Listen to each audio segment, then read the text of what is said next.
Саламатсыздар ма? Мен бүгін сіздерге сыныпты заманауи түрде топқа бөлуді көрсетем.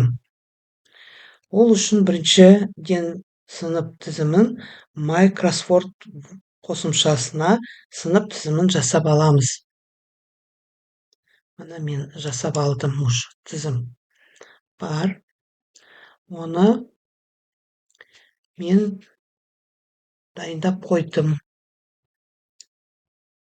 Содан кейін біздер жазып болғаннан кейін бұл тізімді рандом групп генераторға кіреміз. Бірінші батырманы басамыз.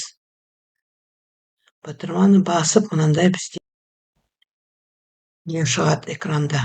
Оны орысшаға аударуға болады. Орысшаға аударамыз, орысшаға берді. Енді мына жерге мен мысалы өзімнің сыныбымды жазам. Мен мысалы 7-ші сынып деп жазайын. Сынып деп жаздым.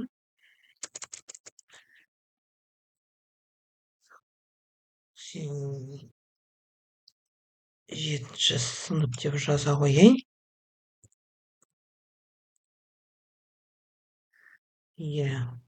Сосын мына батырманы банағы дайындалып қойған немді ашам да, осының бәрін көшіріп алам.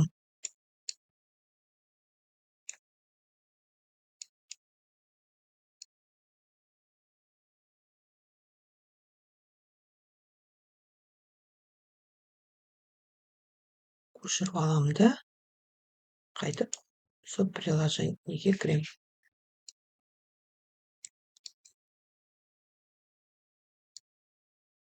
Ана мен уже тізімімді шығардым. Тізім шығып болғаннан кейін мынаны кішкене көтерем де, мына жерде сандар жазып тұр. Необходимо количество групп деген. Мысалы, маған неше группа керек? 5 группа ма? Немесе 4 группа ма? 4 группаға бөлсек, бізде осындай автоматты түрде маған 20 баланы осы 4 неге топқа бөліп берді. Өте ыңғайлы.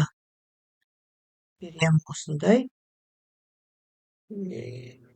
платформамен жұмыстануға. Рахмет, назарларыңызға сау болыңыз.